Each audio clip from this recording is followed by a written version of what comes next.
बोल सियावर रामचंद्र की जय।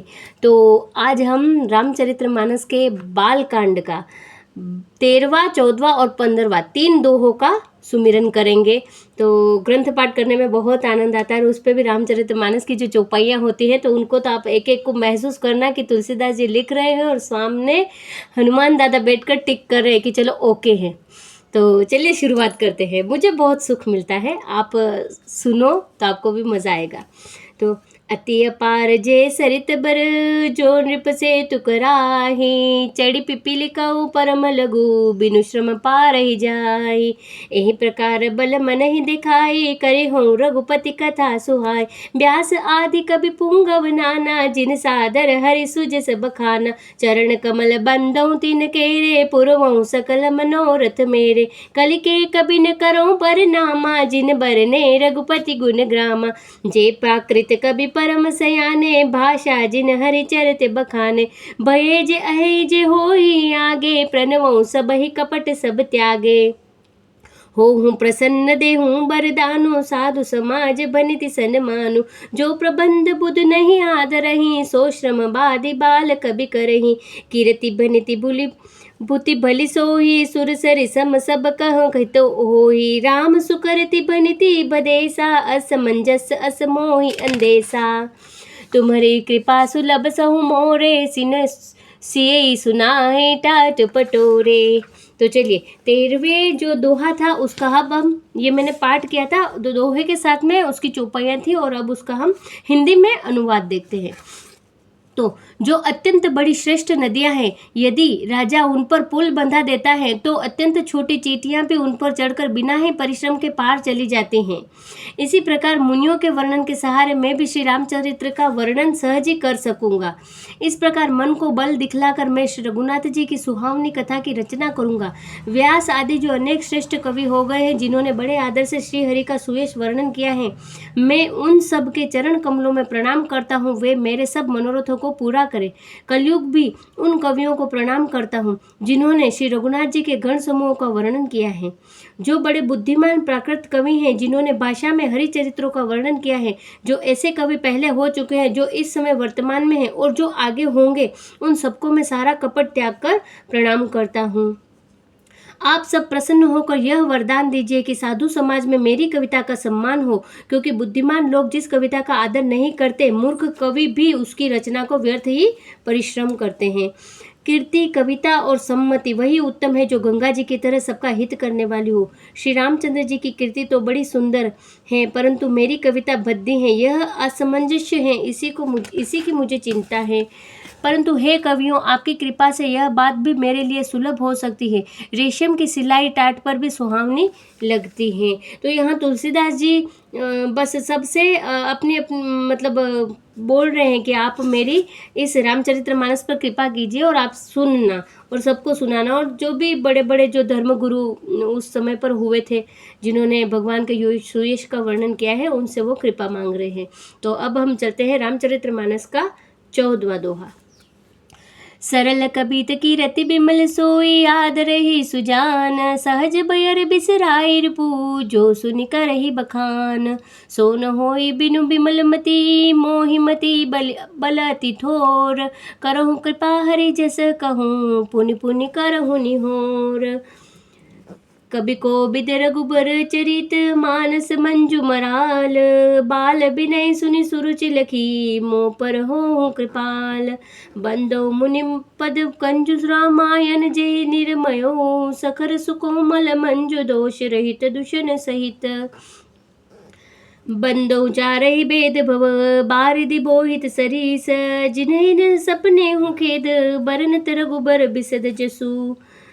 बंदो विधि पद रेणु भव, सागर जहि कीन जहाँ। संत सुधा ससि धेनु प्रगटे, बल विष बारुनी। विबुध विप्रबुध ग्रह चरण, बंदी कहूँ कर जोरी। होई प्रसन्न पुरवहूँ, सकल मंजु मनोरथ मोरी। इस 14वें जो दोहे में, दोहा बहुत लंबा है, दोहे के क ख ग ग अंग च और छ तक है और उसके बाद उनकी चौपाइयाँ हैं। तो अब शुरुआत करते हैं चौपाइयों का। पुनि बंदौ सारद सुर सरिता जगुल, पुनित मनोहर चरिता मंजन पान पाप हर एका कहत सुनत एक हर विवेका।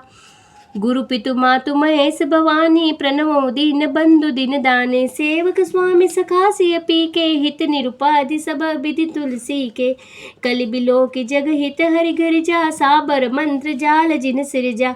अन मिला आखर अर्थ न चापो प्रगट प्रभाव महेश प्रतापो। सो में सुमोहि पर अनुकूला करहि कथा मुद मंगल मूला।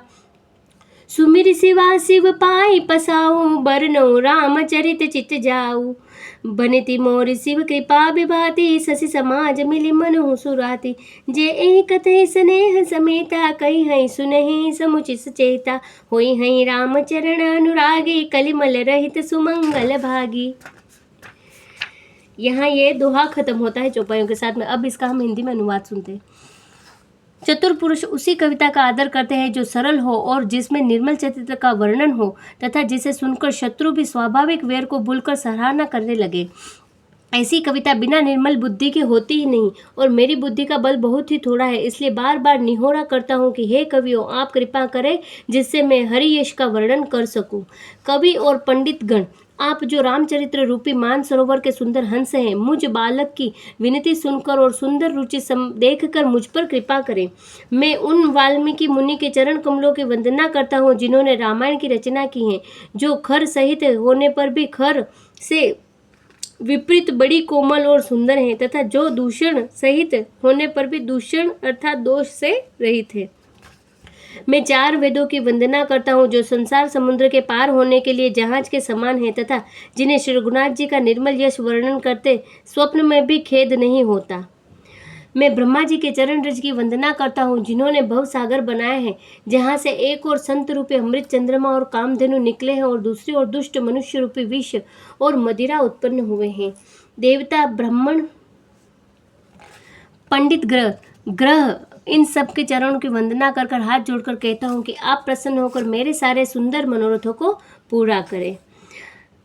फिर मैं सरस्वती जी और देव नदी गंगा जी की वंदना करता हूँ। दोनों पवित्र और मनोहर चरित्र वाली हैं। एक गंगा जी स्नान करने और जल पीने से पापों को हरती है तो दूसरी सरस्वती जी गुण और यश करने और सुनने से अज्ञान का नाश कर देती है। श्री महेश और पार्वती जी को मैं प्रणाम करता हूँ जो मेरे गुरु और माता पिता हैं, जो दीन बंधु और नित्य दान करने वाले हैं, जो सीतापति श्री रामचंद्र जी के सेवक, स्वामी और सखा हैं तथा मुझ तुलसीदास का सब प्रकार से कपट रहित हित करने वाले हैं।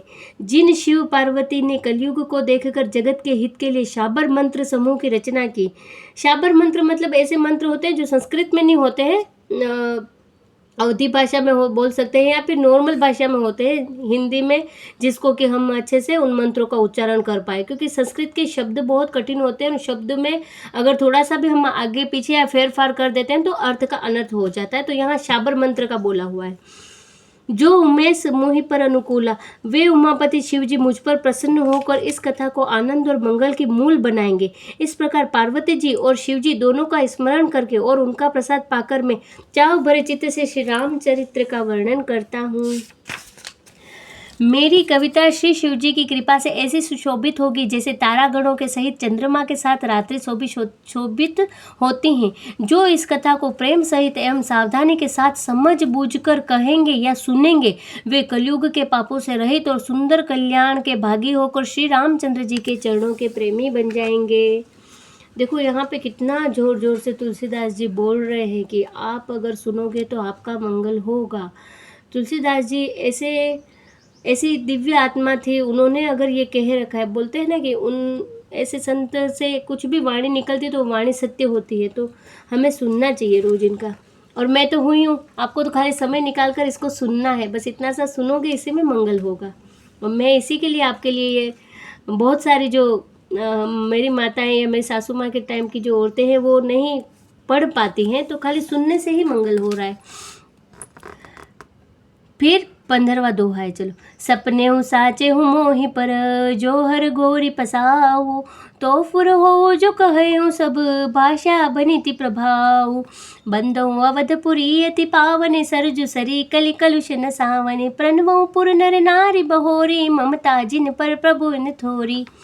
सिय निंदक अग ओग नसाए, लोक बिशोक बनाई बसाए। बंदौ कौशल्या दिसि प्राची, कीर्ति जासु संगल जग सकल जग माची।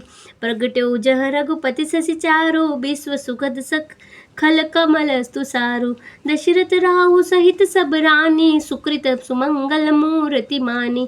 करहु प्रणाम करम मम बानी, करहु कृपा सुत सेवक जानी। जिनहि बिरचि बड़ भयो विधाता, महिमा अवधि राम पितु माता। मैं ये चौपाइयाँ सुनती हूँ ना, तो इससे मुझे इतना अच्छा लगता है कि यही शब्द तुलसीदास जी के मुंह से निकले हुए हैं। और गोसाई जी जब लिख रहे थे और बोल रहे थे, तब साक्षात दादा मेरे हनुमान जी वो सामने बैठे बैठे सुन रहे थे। ये सोच के ही इतना अच्छा भाव आता है। चलिए इसका भावार्थ देखते हैं। यदि मुझ पर श्री शिव जी और पार्वती जी की स्वप्न में भी सचमुच प्रसन्नता हो, तो मैंने इस भाषा कविता का जो प्रभाव कहा है वह सब सच हो। मैं अति पवित्र श्री अयोध्यापुरी और कलयुग के पापों को नाश करने वाली सरयू नदी को वंदना करता हूँ। फिर अवधपुरी के उन नर नारियों को प्रणाम करता हूँ जिन पर प्रभु श्री रामचंद्र जी की ममता थोड़ी नहीं है, बहुत है। उन्होंने सीता जी की निंदा करने वाले धोबी और उसके समर्थक पूर्व नर नारियों के पाप समूह को नाश कर उनको शोक रहित बनाकर अपने लोक में बसा दिया। मैं कौशल्या रूपी पूर्व दिशा की वंदना करता हूँ, जिसकी कीर्ति समस्त संसार में फैल रही है। जहाँ कौशल्या रूपी पूर्व दिशा से विश्व को सुख देने वाले और दुष्ट रूपी कमलों के लिए पाले के समान श्री रामचंद्र जी रूपी सुंदर चंद्रमा प्रकट हुए हैं। सब रानियों सहित राजा दशरथ जी को पुण्य और सुंदर कल्याण की मूर्ति मानकर मैं मन वचन और कर्म से प्रणाम करता हूँ। अपने पुत्र का सेवक जानकर वे मुझ पर कृपा करे। देखो कितना अच्छा भाव है। दशरथ जी से गोसाई जी प्रार्थना कर रहे हैं कि आप अपने पुत्र का सेवक समझिए, मतलब उनका पुत्र भगवान राम और मैं उनका सेवक, वो जानकर आप मुझ पर कृपा करिए। आहा हा। जिनको रचकर ब्रह्मा जी ने भी बड़ाई पाई है, तभी जो श्री रामचंद्र जी के माता और पिता होने के कारण महिमा की सीमा है। तो 3 दोहे अपने हो गए हैं। कल मैं आपको निश्चित ही समय पर वापस अपलोड करूंगी, जिसमें आगे के 3 दोहे होंगे। हम 3 दोहे, अभी तक मैं एक दोहा कर रही थी तो समय बहुत लग रहा था, क्योंकि हमें पूरा ग्रंथ रामचरितमानस का पाठ करना है और रोज़ सुनना है, तो इसमें समय लगेगा। इसलिए हमें 3 दोहों को एक साथ कर रही हूँ। और अभी मुझे लंबा समय में गैप हो गया था, क्षमा कीजिए उसके लिए। बहुत जल्दी मैं इस गैप की भरपाई कर लूँगी 3 दोहे करके, और फिर हम कंटिन्यू करेंगे 3 दोहों के ही साथ में। तो आगे श्रावण मास आ रहा है, तो उसमें तो और भी श्रावण में रामचरितमानस का जो बोलते हैं ना कि भगवान शिव दिन रात राम राम राम राम का जाप करते हैं, और हम रामायण का पाठ करेंगे और सुनेंगे, तो कितना आनंद होगा और कितना पुण्य के भागी होंगे। तो इसी के साथ बोलो सियावर रामचंद्र की जय। ओम नमः पार्वती पतये, हर हर महादेव।